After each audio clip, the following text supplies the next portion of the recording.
ఆంధ్రప్రదేశ్ రాష్ట్ర Aryavysya welfare and development అసోసియేషన్కి చైర్మన్గా ఎన్నికైనటువంటి డూండి రాకేష్కి గట్టిగా చప్పట్లు కొట్టి అభినందనలు తెలియజేయాలని కోరుతున్నా.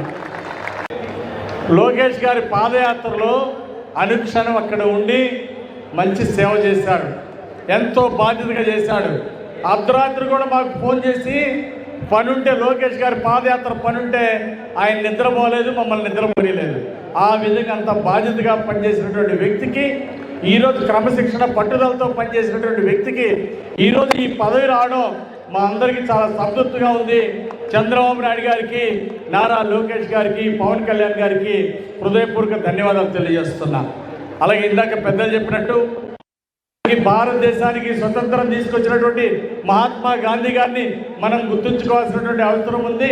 మన రాష్ట్రానికి రాష్ట్రాలు అలానే ఆంధ్రప్రదేశ్ ఈరోజు 2 రాష్ట్రాలు కూడా వచ్చినట్టే కారణం, దానికి పునాది వేసి ప్రాణాలు అర్పించినటువంటి మన పొట్టి శ్రీరాములు గారిని, మనం అమరజీవి పొట్టి శ్రీరాములు గారిని మనం గుర్తు చేసుకోవాల్సిన అవసరం ఉంది. గతంలో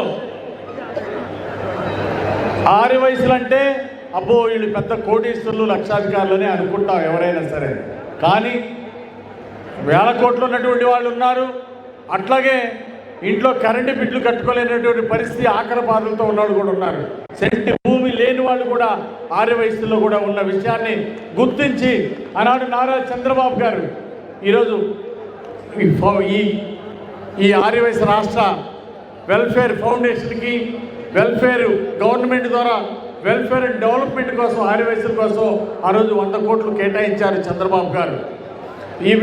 మరి గతంలో ఎవరు కూడా, ఏ ప్రభుత్వం కూడా ఇలాంటి సాహసం చేయాల. గతంలో ఎన్నో ప్రభుత్వాలు మారినాయి, కానీ పేదరికంలో ఉన్నటువంటి ఆర్యవైశ్యుల గురించి ఎవరు కూడా ఆలోచించలేదు. కానీ చంద్రబాబు నాయుడు గారు, ఎన్డీఏ ప్రభుత్వం ఖచ్చితంగా వీళ్ళలో కూడా పేదవాళ్ళు ఉన్నారు, అలాంటి వారికి చేయూత ఇవ్వాలని చెప్పేసి ముందుకు వచ్చినటువంటి ప్రభుత్వాన్ని చూశారు. ఆ తర్వాత వచ్చిన ప్రభుత్వాన్ని చూశారు. మాటలు చెప్పి ఒక్క అవకాశమని అధికారంలోకి వచ్చినటువంటి వాళ్ళు ₹1 కూడా ఇవ్వలేదు. ఆర్యవైశ్య సంఘానికి మోసం చేశారు.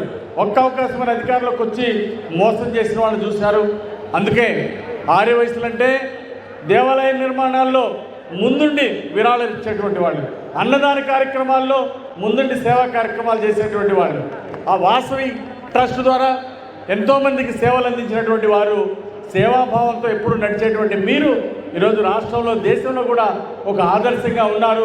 అందుకోసం పేద విద్యార్థులకు కూడా ఈ ట్రస్ట్ తరఫున, గవర్నమెంట్ తరఫున పెద్ద ఎత్తున సహాయం అందిస్తారు పేరు చదివించడానికి అని చెప్పేసి ఆశాభావాన్ని వ్యక్తం చేస్తూ, పదవి బాధ్యతల్లో దిగ్విజయంగా బ్రహ్మాండంగా చేస్తాడని ఈరోజు ఈయనతో పాటు ఈ కమిటీ సభ్యులుగా ఉన్నటువంటి, డైరెక్టర్స్గా ఉన్నటువంటి అందరికి కూడా పేరు పేరున హృదయపూర్వక అభినందనలు తెలియజేస్తూ, చంద్రబాబు గారు మీ మీద పెట్టినటువంటి నమ్మకాన్ని నిలబెట్టుకొని విశేష సేవా కార్యక్రమాలు చేయాలి, ప్రభుత్వానికి మంచి పేరు తీసుకురావస్తాడని ఆశిస్తూ అభినందనలు తెలియజేస్తూ సెలవు తీసుకుంటున్నాను.